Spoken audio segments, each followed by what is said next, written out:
Welcome to episode 179 of the Pharmacist Voice podcast. I'm the host, Kim Newlove.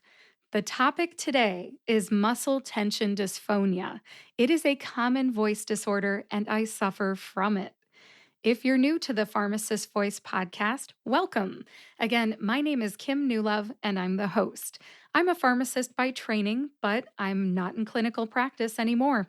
I made a career transition to voice actor and podcast host. Among other things, I narrate audiobooks for women pharmacist authors, provide medical narration to clients in the pharmaceutical and biotech industries, and narrate content for explainer videos and e learning projects. I was inspired by my nonverbal son who has autism to combine my background as a pharmacist with my speaking voice and launch my business, The Pharmacist Voice, in 2017. My son Craig helped me realize the power of having a voice and using it. My solo podcast episodes are about some aspect of being a pharmacist, a voice actor, a pharmacist podcaster, or my career transition from pharmacist to voice actor and podcast host. My interview shows feature a variety of people who use their voices to advocate for something, educate in some way, or entertain so that you are inspired to use your voice too. This is episode 179, and you can find the show notes on my website, thepharmacistvoice.com. Just click on the podcast tab and search for episode 179. What a perfect day to be talking about muscle tension dysphonia. I'm actually having a bad voice day. I'm a little gravelly, a little raspy. I had a little bit of an emotional day yesterday, and sometimes crying brings on my muscle tension problems. So, you're going to hear the good, the bad, and the ugly today. I hope you enjoy this episode. Vocal health is not something that pharmacists usually talk about. So, why am I, a pharmacist, talking about it? Because it's something that I learned about on my journey from pharmacist to voice actor and podcast host. And I would like to share my experience with you to raise awareness about muscle tension dysphonia. Here we go. What is muscle tension dysphonia, and why should pharmacists care about it? Two great questions. Before I dive into that, I feel like this is a great time to share a disclaimer. So here we go. The information shared in this episode is not intended to diagnose, treat, cure, or prevent any voice disorders. I am not a speech language pathologist, otherwise known as a speech therapist. I'm not a voice therapist or an ear, nose, and throat doctor. If you think you may have muscle tension dysphonia, get help. Start with your primary care provider. Now I'll share a brief definition of muscle tension dysphonia from the Johns Hopkins Health System website. Here we go.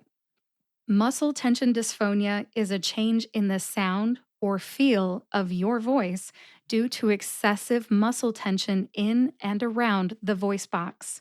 This can include the vocal folds or the other accessory muscles of the larynx.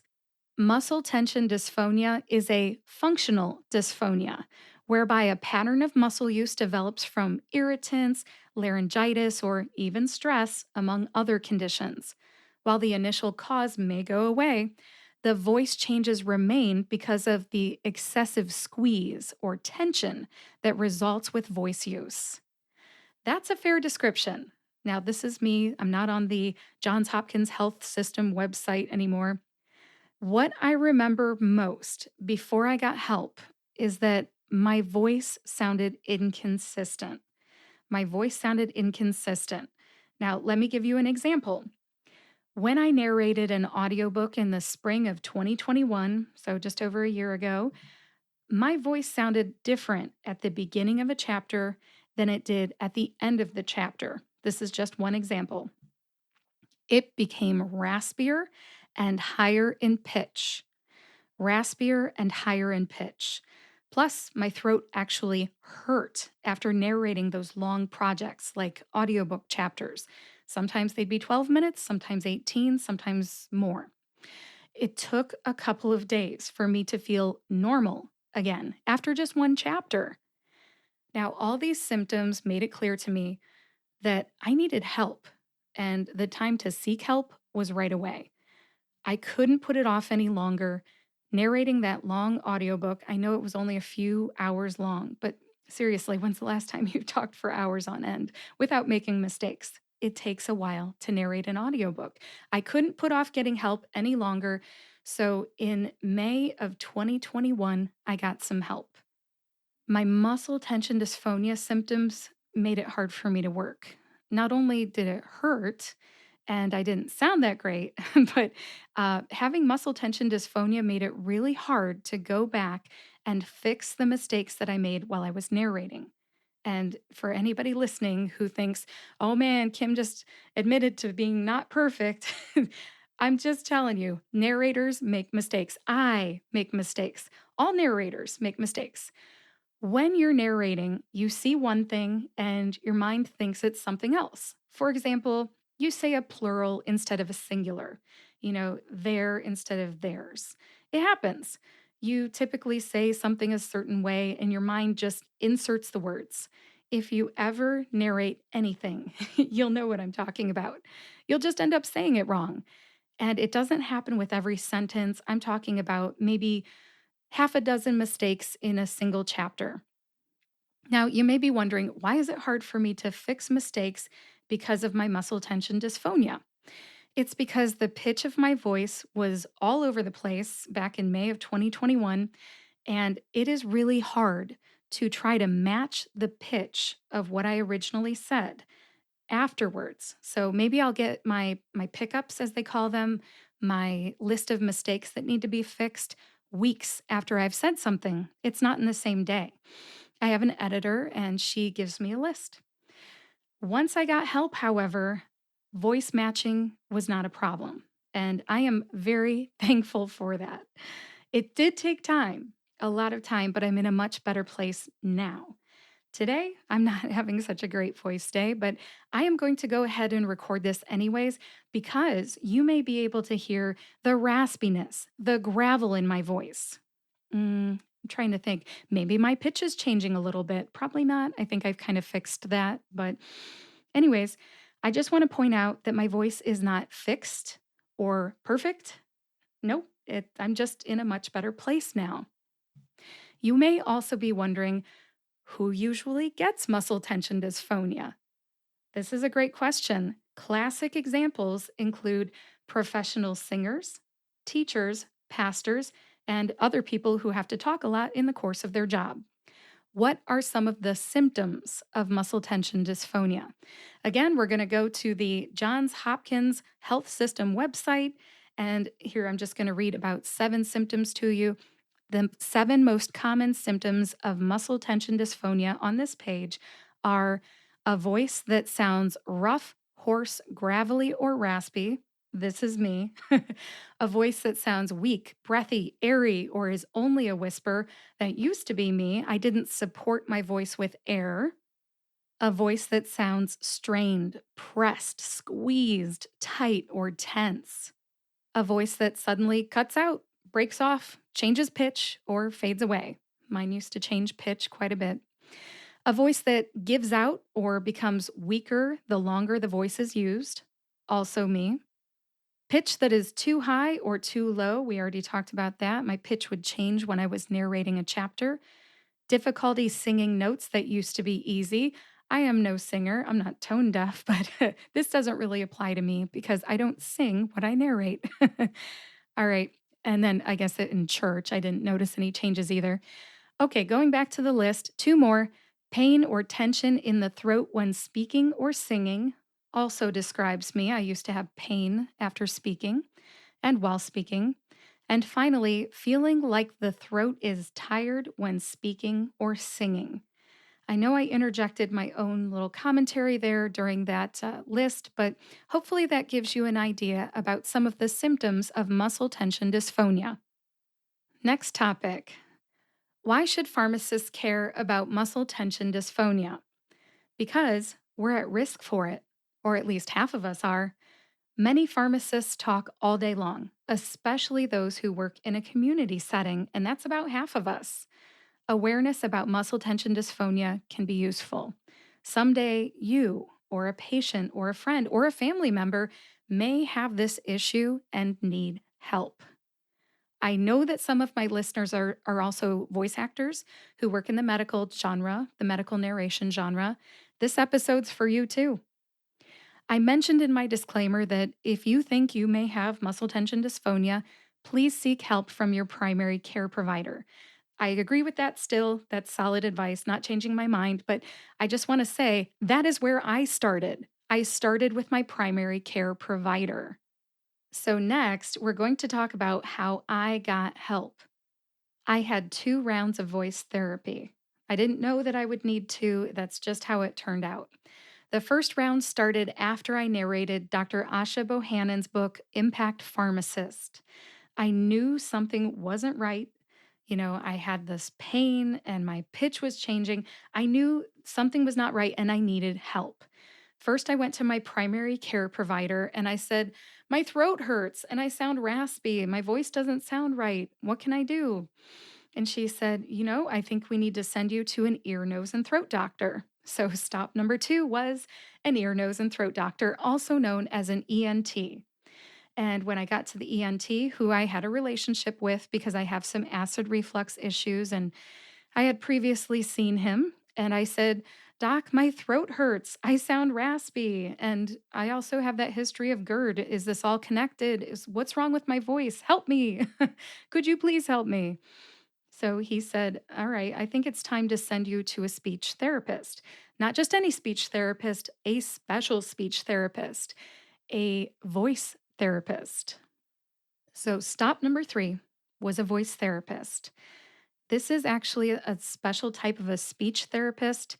A speech therapist is also known as a, excuse me, a speech and language pathologist or an SLP. Now that we've got our terminology correct, the voice therapy is where the magic happened. I can't say thank you enough to my voice therapist, Megan. Megan, you did so much good for me, and I am trying so hard to keep up the good work. I know I don't sound the best today, but I did all these exercises with Megan, and they were like physical therapy for my voice.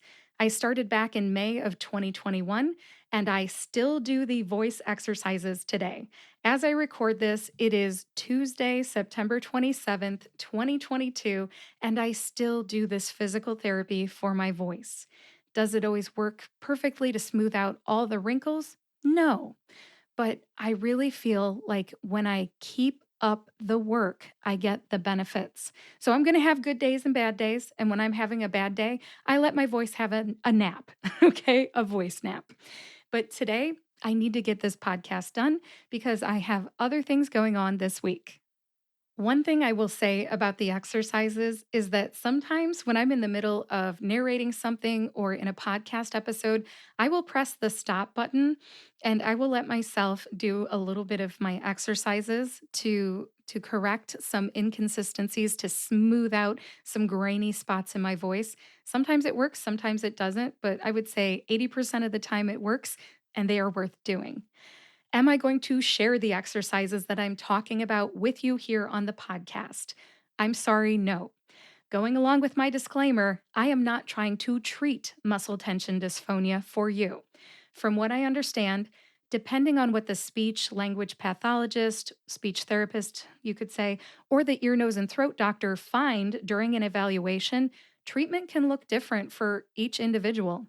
I'm purposely leaving out what my treatment looked like. I'm leaving it a little vague because if you think you have an issue or you know someone who has an issue with their voice, they really need to go get their own evaluation prior to treatment. What worked for me may not work for you. And although you can look up just about anything on Google or YouTube these days, it is not the right thing to do here.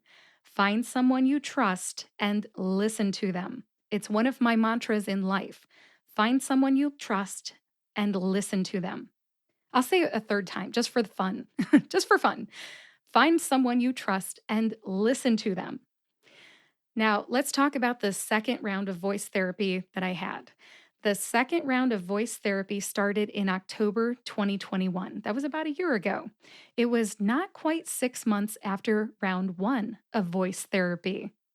I would have actually started in late August with round two, but I got sick with a mystery illness, which I mentioned in my fall 2021 update, or maybe it was the winter one right after that. I'm not sure. But the gist of it is, I had a lot of trouble breathing. I had trouble breathing. So when I returned to voice therapy for round two, we included more breathing exercises. And I credit what I learned about breathing in voice therapy round two to much of my recovery. People talk about meditation and breathing or breath work a lot these days. I'll tell you, I'm a big believer in it now, too. It changed my voice and it really helped with my recovery during round two of voice therapy. Belly breathing is one of those things that I learned. I was more of a thoracic breather. Yeah, thoracic breather is the term. Prior to that, stretching my torso on an exercise ball really helps too. I know that's kind of non-specific, but that's one thing that helped me. And I'll admit, I have muscle tension issues in my torso, my neck, and other places in my body. Who knew, right? The self discovery is key to addressing some concerns here. Going to a massage therapist regularly for neck work on my, like massaging my neck helps too. So, going to a massage therapist was part of my recovery. It is not for relaxation in this case. She really stretches my neck muscles, and I'm thankful that I found a massage therapist who understands neck work. I also went to a counselor. That's right, a psychologist. And he was able to teach me some relaxation exercises that helped with muscle tension in my body. I mention this. I mention a counselor because he helped, and it was an unexpected source of help. Now, if we don't talk about mental health and the mind body connection, the stigma surrounding getting counseling won't go away. So, I am sharing that relaxation exercises complemented my voice therapy nicely. I'm fortunate that I was able to find a counselor that was versed in muscle tension issues. Thank you to my counselor. To maintain my good vocal health, I do vocal function exercises. I stretch my tense muscles. I do relaxation exercises. And I do breath work every day. It really helps. I still have bad days. Today is a bad day. It's a great day to record this. Not because I sound like crap, but so you can tell the difference between a good day and a bad day. I'm usually a little pickier about the days that I record my solo podcast episodes. But, anyways, it really helps. You learn a lot about yourself when you go through any kind of therapy. Now, I'm not just talking about the counselor, I'm talking about voice therapy. I didn't realize that I am a breath holder. I hold my breath. It's a bad habit. I didn't even realize I did it. But as I was in voice therapy, my voice therapist pointed out to me that when I concentrate really hard, like I'm concentrating on what she said all the time, I hold my breath. Who knew? Do you do that too? Maybe you're listening to a patient, you're hanging on their every word, and you hold your breath. If you don't know that you do that, start trying to figure out, do I do it or not? And if you do it, congratulations. Awareness is key. Not congratulations that you do it, but being aware helps you move forward with getting some help. Work on awareness and then interrupt that breath holding habit with some nice, healthy belly breathing. That's what I do. What is recovery from muscle tension dysphonia like? I have more good days than bad now, probably 80% good days and 20% bad days instead of like 100% bad days. My good days still have bad moments, but overall, I feel like I am recovering. I feel optimistic. And more than anything, I feel thankful that I was able to get the help that I needed. Not every town has a great voice therapist like mine. I was lucky. And thank you again, Megan. I hope you listen to this someday. Do you like analogies by any chance? I like analogies. They really bring points home. Just like our patients who suffer from substance use disorder have relapses, my voice has relapses. And those relapses are my bad days. When I experience them, I am reminded of just how far I have come. It's possible to recover much quicker now, sometimes within the same day. Knowing that relapses can happen and recovery is possible gave me a lot of hope. I'm going to make another analogy too. I love analogies. I hope this one resonates. Let's say you're driving from Ohio to Florida and you get a flat tire in Kentucky. You probably don't need to go all the way back to Ohio to fix it. Now, do you? No. Ideally, you just fix your flat tire there in Kentucky and you get back on the road. You can still make it to Florida. If you suffer from muscle tension dysphonia, make sure you discuss relapse and recovery with your voice therapist while you're in therapy. You may not have to go all the way back to your voice therapist for help and start over when you have a relapse after you've been discharged from therapy. Knowing when to change your flat tire, like, giving your voice a rest, and when to get professional help is important. Again, have a conversation about relapse and recovery with your voice therapist while you're in therapy. I did, and it made a big difference. I'm not running back to the voice therapist every time I have a little problem. How many sessions of voice therapy did it take me to recover? Now, in round one, I had 6 sessions of voice therapy. That was between May and July of 2021. 6 sessions. I couldn't fix my flat tire, so to speak, later that year. So I ended up going back to voice therapy for 4 more sessions between October and November of 2021. Each set of sessions started with an evaluation. They always have to check and see what is the problem. So it's kind of like in medicine, you don't want to just necessarily jump to conclusions. You want to have evidence based therapy. Each round of therapy started with an evaluation, like I said. And I just want to compare that, another analogy, to when a mechanic has to look at a tire to see if they need to just chuck it and change it, or can they apply a patch? Can they, plug the hole? Almost a year later. Now, right now I'm almost a year after therapy being discharged. I've been able to manage my relapses and at this point I have made it to Florida. Yay, I've made it to Florida. I am in recovery from muscle tension dysphonia and I'm happy that I could share this story with you today. I've had a lot of ups and downs with my voice and I feel like I'm on the right path. I hope that this has been helpful and one more thing before I wrap this up. If you think that you have muscle tension dysphonia, please talk to your primary care provider. There is help out there. Now let's wrap this up. Thank you for listening to episode 179 of the Pharmacist Voice podcast. Please visit thepharmacistvoice.com to read the show notes. In the show notes today, you'll find a link to the Johns Hopkins Health System muscle tension dysphonia page, plus a podcast that talks about voice health. And then, of course, you'll find my social media links. Connect with me. LinkedIn is my favorite social media platform. If you know someone who would like this episode or needs to hear it, please share it with them and subscribe to or follow the Pharmacist Voice podcast on your favorite podcast player and YouTube to get each new episode right when it comes out. I'll be back next Friday with another solo episode, hopefully on a good voice day.